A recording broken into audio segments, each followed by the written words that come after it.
Prinsip berikutnya di sini, a sure way to fail is to do nothing. Cara yang pasti untuk gagal adalah diam aja, nggak ngapa-ngapain. Jadi kalau di bidang properti untuk pembelian rumah, kadang-kadang kita nanti deh ngumpulin duit dulu, nanti deh ini dan itu, nanti kalau KPR gimana, kalau beli nanti kalau tanahnya bermasalah gimana, banyak hal-hal seperti itu, akhirnya nggak ngapa-ngapain. Atau di pas rumah kedua, rumah ketiga, ya udah deh kita lihat dulu gimana nanti. Nah tiba-tiba udah terlanjur naik. Tapi sebetulnya ini dua sisi juga. Kalau kita terlalu gegabah juga ada risiko. Jadi di poin-poin sebelumnya di real estate aksioma dari David Schumacher ini tadi, mereka juga sebelumnya dia juga sebelumnya udah ngomong soal kalau mau aman ya mau aman 100% di penjara aja di Nusa Kambangan tuh aman menurut dia, di maximum security. Jadi semua ada risikonya. Sebaliknya kalau kita nggak ambil putusan untuk invest di mana atau beli di mana, itu juga pasti akan gagal karena selanjutnya uang kita akan menyusut ya, dengan inflasi yang segini hebat di seluruh dunia juga di Indonesia, kemungkinan besar malah kita nyesel dan rugi. Bogus advice has always been around, but advice that is bogus for one person might be good for someone else. Maksudnya adalah advice yang bodong, yang sembarangan, yang agak tiku-tiku selalu ada. Tetapi advice yang bogus tuh maksudnya nggak real atau jelek gitu ya, for one person might be good for someone else. Jadi kalau saya kira memang advice yang untuk satu orang bisa jadi advice yang baik untuk satu orang, bisa jadi yang jelek untuk orang lain, atau sebaliknya advice yang kurang tepat, yang jelek untuk satu orang bisa jadi bagus. Jadi intinya kita harus lihat kebutuhan kita sendiri, goalnya apa, baru kita bisa terima advice dari orang mana yang kepake buat kita, mana yang enggak. Nextnya ini juga cukup jelas, you can only learn to do by doing. Iya banget ya. Jadi kita hanya bisa belajar dengan mengerjakan, dengan melakukan gitu. I never met anybody I didn't get a good idea from. Jadi si David ini dia bilang dia nggak pernah ketemu siapapun di mana dia tidak bisa belajar sesuatu. Padahal ini orang udah kaya banget.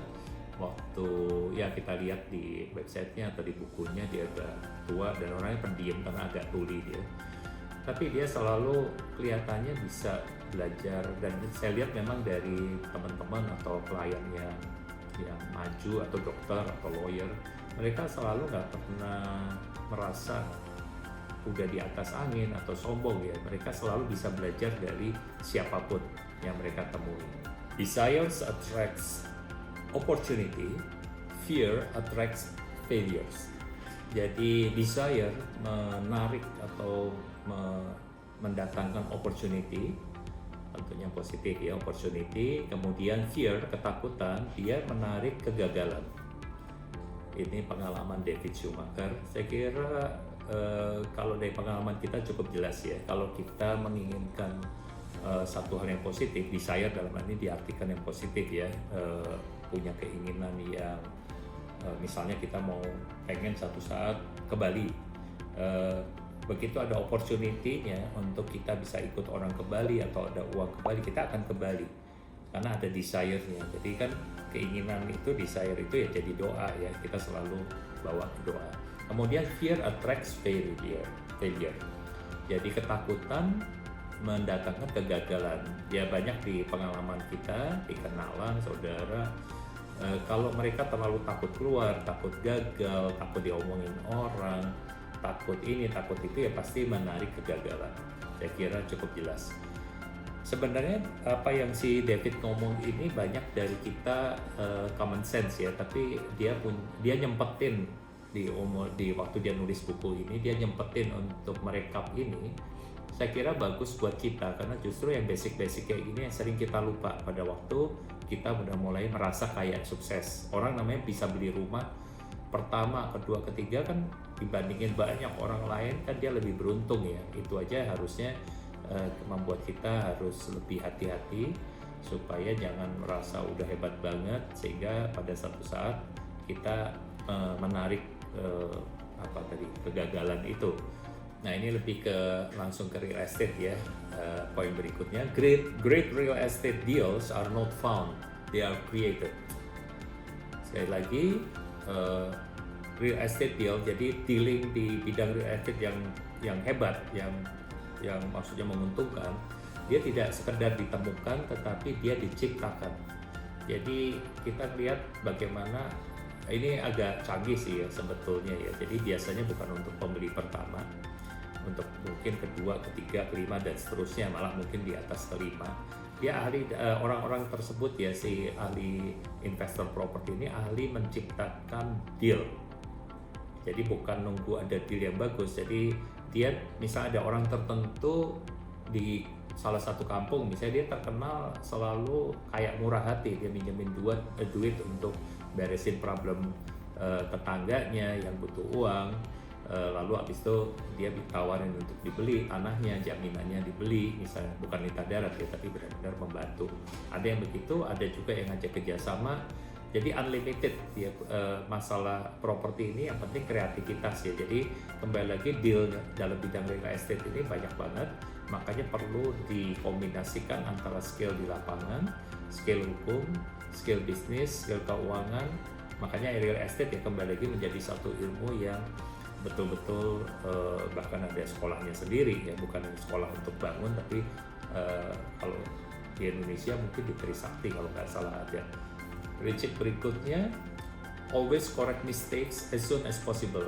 Selalu perbaikilah kesalahan secepatnya, jangan tunda kalau memang ada kesalahan. Ini sebenarnya prinsip Kaizen kan ya. Kalau di bidang quality control, Kaizen, mereka selalu bilang kalau satu kesalahan dibiarkan, dia akan, ini misalnya harusnya begini lurus, tapi dia mulai nyimpang terus sehingga pada 5 tahun lagi atau dengan berjalannya waktu kesalahannya menjadi segini. Kalau ketahuan 2 detik sebelumnya kesalahannya cuma kecil.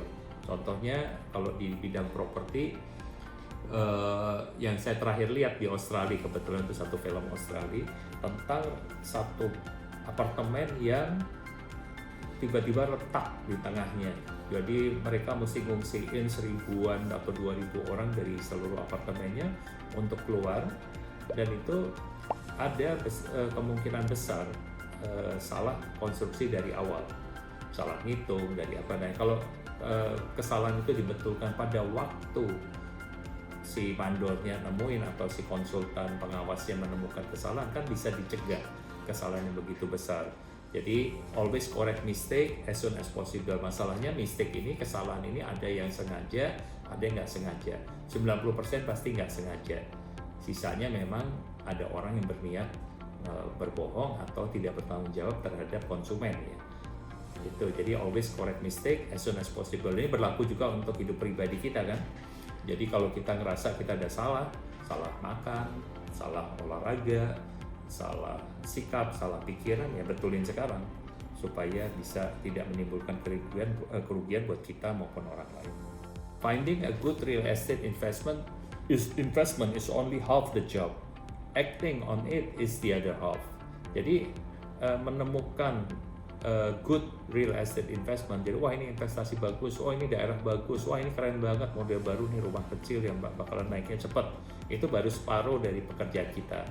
Tapi yang nextnya adalah acting on it is the other half. Jadi kalau kita udah tahu, oh ini daerah bagus, oke, so what? Lu mau invest atau mau tetap tunggu, berikutnya kehilangan opportunity. Kalau untuk saat ini, sekarang ini di tahun berapa nih? 2024 Januari. Rasanya untuk saya sih ngerasanya mendingan agak tunggu sedikit ya. Jadi kita pilihannya banyak dari mulai secondary sampai primary rumah baru. Jadi kita bisa nemu finding a good real estate investment. Oke, ini bagus. Nah, actingnya bisa sedikit ditunda. Tapi juga dia ingetin di sini, si David ingetin bahwa acting on it is the other half. Jadi buat apa kita research terus tapi akhirnya nggak berani mutusin untuk beli.